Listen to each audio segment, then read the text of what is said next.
Last monthly wrap up of the year and last opportunity for maybe a new author to land on the book of the month? Let's find out.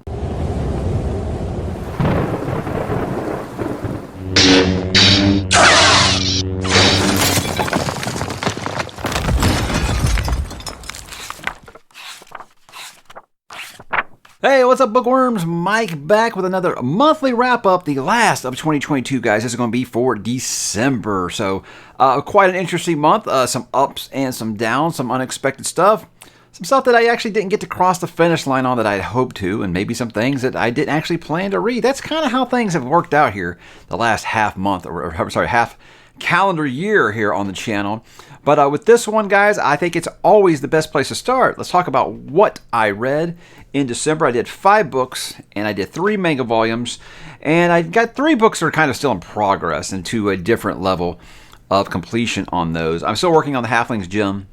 That's book number 3 in Icewind Dale, Legend of Drizzt. That's just one that I just kind of ran out of days over vacation and didn't have a chance to get to, but I plan on getting that done here in January.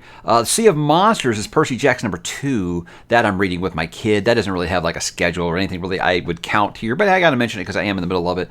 And of course, The Lonesome Crown by Brian Lee Durfee. I'm still slowly working my way through that one. But let's talk about what I did finish. Let's start with the manga first, since I know a lot of you guys don't think those count, but I did Vinland Saga Omnibus number 5, Omnibus number 6, and Omnibus number 7. This is the entirety of the farmland and or slave arc, as it is called in the Vinland Saga, and it is the one who made me say, I think that I have found a series that has surpassed Berserk for me as the best manga that I have read. Very, very different than the first arc, the prologue or war arc, in that it very much becomes a character study on Thorfinn, not just a, hey, let's see how many people he can stab, which I like both. But it did show me there is a little bit more depth to this series than just the crazy, Viking assassin kind of thing. I'm here for it. I'm enjoying it. I got to buy more of them before I can continue with that story, but I'm very anxious to do that. On to the novels, guys. Kings of Ash by Richard Nell. You might have remembered I did have it on a specific list recently that I don't want to talk about again. But it's a book that I think that it just kind of missed the mark for me in a couple of ways. It's just one of those things where I was hoping for a little bit more of convergence, the way that the storyline ended in book 1, and then book 2, we kind of didn't get that till the very end, and then I was kind of unsatisfied with some story decisions that Mr. Nell made.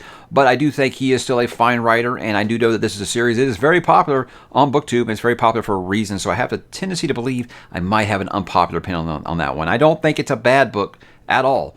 It just kind of didn't hit in some spots that I wanted to. Abaddon's Gate, that is book number 3 in The Expanse by James S.A. Corey. That is one that has been a long time coming. I had said that because I read books 1 and 2 way before I started this channel, and felt like I was spoiling all the surprises on the TV show, which I really loved. So I said I'm going to wait until the series is over and then start going through those. So I started doing that, and then said, well, they're doing a read along on my Discord next year, so I'm going to wait when they get to where I am with book number 4 and continue. But with Abaddon's Gate, I had a good time with it. I was kind of upset with some narrative decisions, and it's just that Ty Frank and Daniel Abraham, they focus on so many different characters to kind of expand this universe, which I appreciate, expanding their cast. But you do have the opportunity for that to see new characters. However, a lot of your favorites kind of to sit the bench, like for example, Bobby and Abasarala, who just dominated book 2 for me, aren't even seen in book number 3. You don't even see them. So that's kind of frustrating, I think, when you really find some characters that you love. But I'm going to give them a chance to kind of expand that world and that cast, obviously. And I did think the stuff with the ring was awesome. It was just terrific stuff. So, nothing but praise really outside of the fact that I didn't get to see some of my favorite characters in that one. Streams of Silver, R.A. Salvatore, that's book number 2 in Icewind Dale. Had a great time with that one. I've talked about it more than once on the channel, and it did actually land on my list of honorable mentions for top 10 books of the year.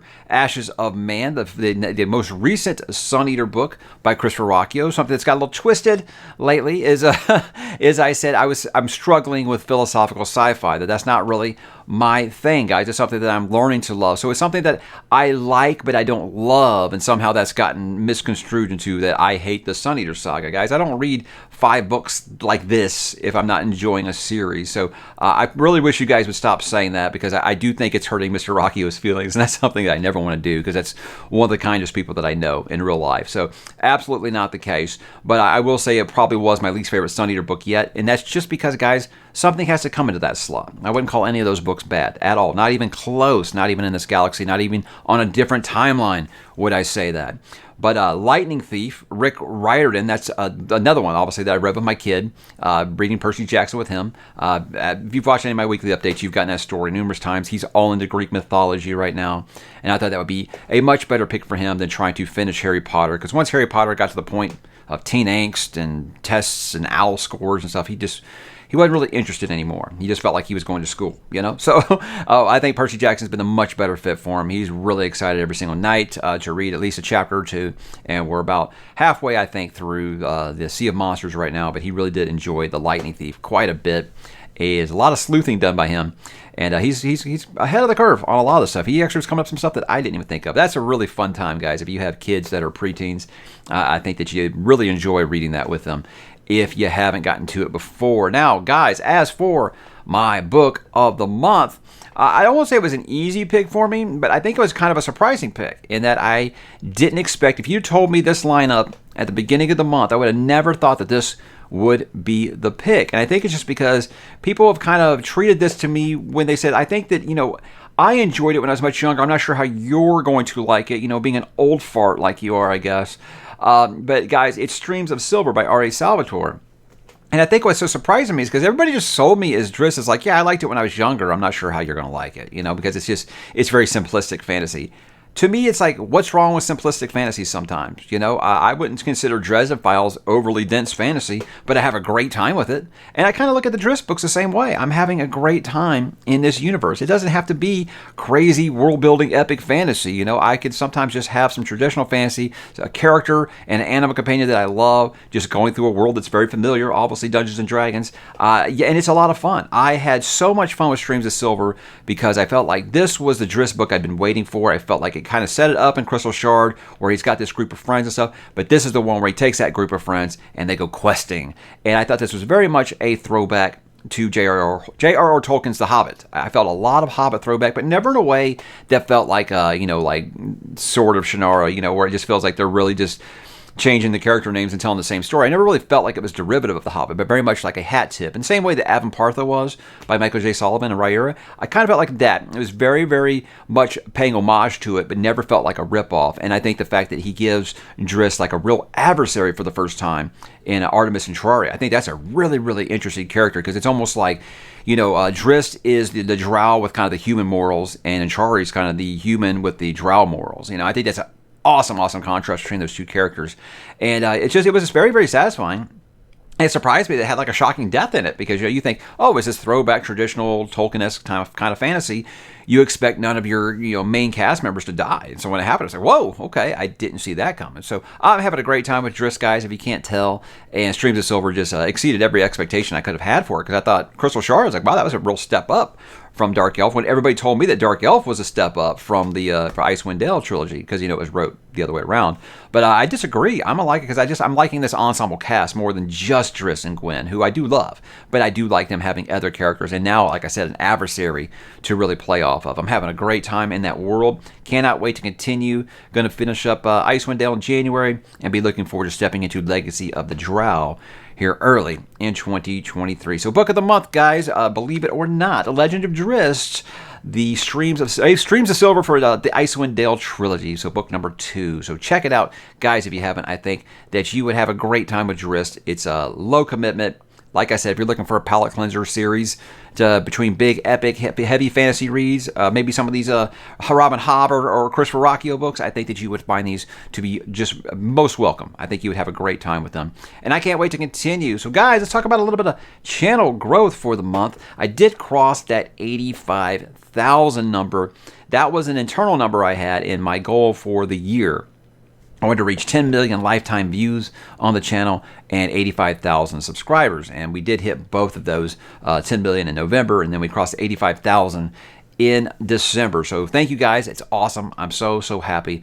Again, it doesn't matter anything in the end. It's just a fun number to reach as we go for that, that hopeful 100,000 here in 2023. That'd be a lot of fun. Let's talk about actual growth, though. This was kind of weird. 1,794 new subscribers. That's down 100 from November. And guys, that's the third straight month of a decline in subscriber numbers. And it would be concerning if it wasn't for the other numbers, because everything else on the channel was up this month. 67,000 hours of watch time. That's up 11,000 from November. So I think that's kind of weird. 368,000 views. That's up 20,000 from November. So subs continue to dwindle, yet views and watch time and engagement are all up.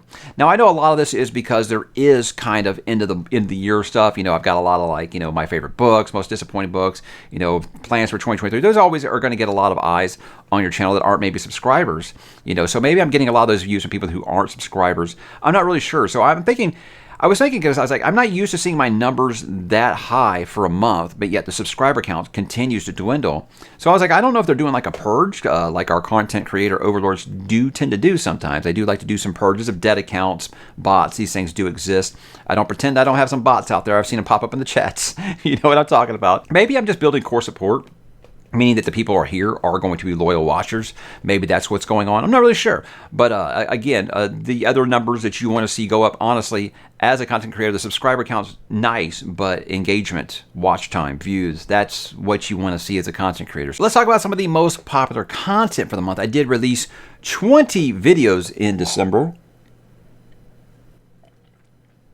Thought it was a little less, honestly. I thought it was a little bit less, and then I realized, 3 of those were live streams. One of them was a short, if you want to count that, and 16 were actual original videos. So during a month when you got the holidays, it's always going to be kind of hard to get that kind of content out there. However, I was on vacation for, a week of it. So peaks and valleys, my friends. You got to do these things when you can. So let's look at some of the 5 most popular for the month. And like I said, that end of the year content I knew was going to lead the pack. Of course, top 10 books of 2022. That's usually one of my most popular videos of the year. And judging from this result, obviously that's true, because I didn't release it until the last week of the month, and it was the highest ranked video of the month, 25,000 views as of this recording. So obviously people are always going to be interested in what your picks are. Mostly good feedback from there, not very much table flipping. There was some people that were disgruntled that I make the rule of only 1 book per author on there. So I had to leave off a book I really would have considered a top 5 book.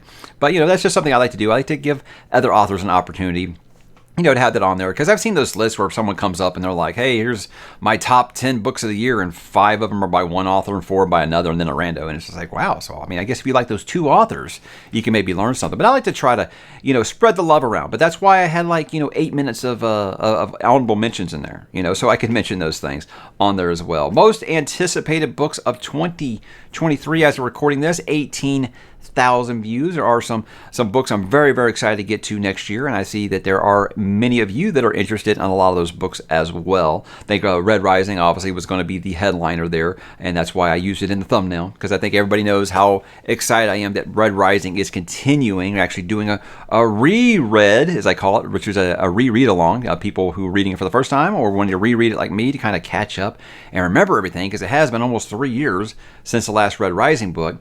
So always excited to talk about what is coming in the future. Most disappointing books of 2022, 16,000 views as of this recording. That's one that I always kind of feel iffy about making, because I try not to be negative on the channel at all, but I feel like I can give my reasoning for why they were disappointing and let you guys know I don't consider those bad books at all. They're just books that maybe missed the mark for me a little bit.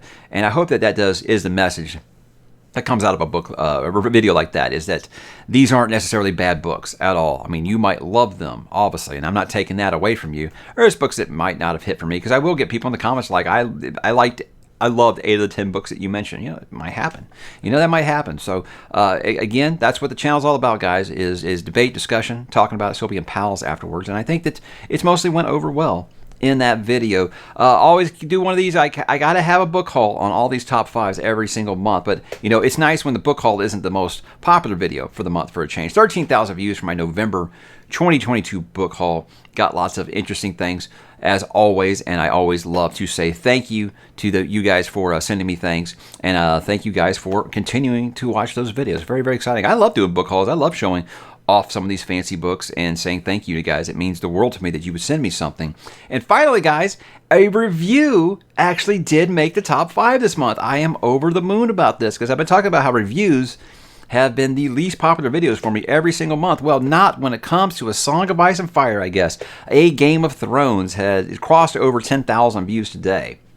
Very excited about that, guys, because that is maybe my favorite fantasy series of all time, and I'm making sure that I put so much care and work into those reviews for those books. I've only done Fire and Blood and now A Game of Thrones, and of course a Why You Should Read on the series, but it's a series that means the world to me, and I still say that I think A Game of Thrones is the best first book in a fantasy series ever, but that's up for discussion, as are all things here. But very, very excited, like I said, to have a review make this list. Some others of note, sci-fi series I plan to start, or I want to start after The Expanse, where I kind of let you guys discuss which one you think it should get. I got 10,000 views on that already, and I think about 400 comments. So I got to actually peruse through there and see which series it is you guys think I should do after The Expanse. And then, of course, my ranking Stephen King Part 3, I think this was, 1990 through 1997, I think I did. So that's a series that's going to be slow as I go through, back through into the multiverse and reread a lot of those books I haven't read since I was a teenager or early 20s.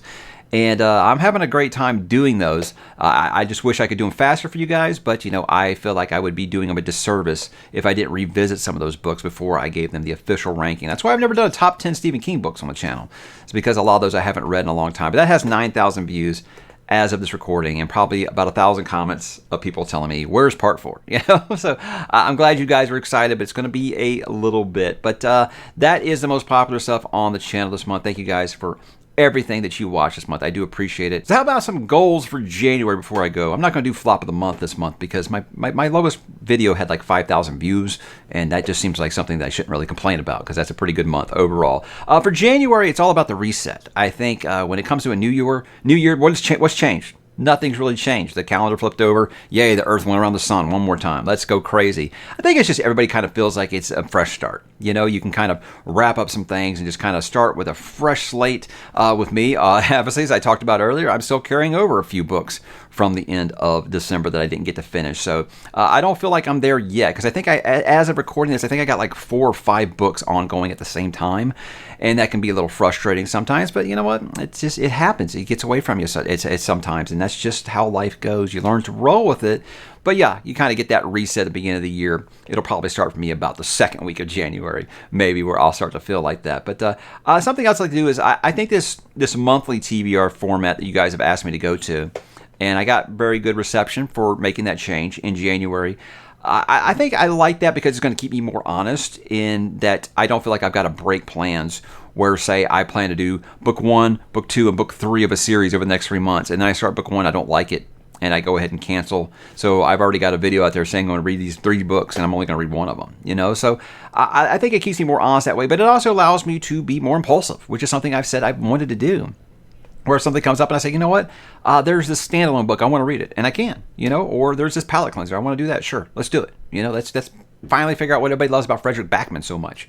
You know, I have the opportunity to do things like that with this new format that I'm using. So I'm glad to have that. I'm hoping as a goal I don't hit my 4th straight month of subscriber decline, but I already kind of talked about that.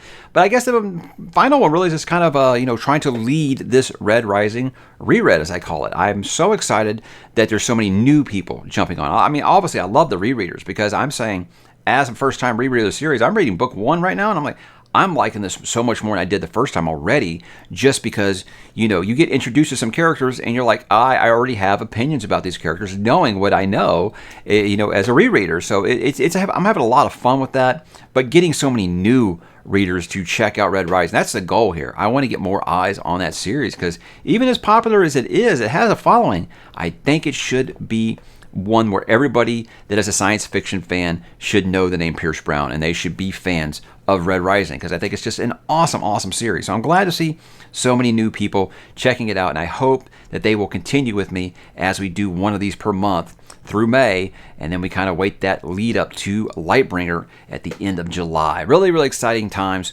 for the world of Red Rising, and I can't wait to talk to you guys about those with some re-reviews. I'm gonna be doing some re-reviews of those on the channel because I did those a while back and they didn't age well. So I'm looking forward to updating those. But guys, that was my month. How was the month for you? What was my favorite, or what was your favorite video that I made this or for December? What was your book of the month for December? I'd love to hear these things. Drop in the comments and let me know, guys. And thank you for everything from the end of 2022, and let's go ahead and kick it for 2023.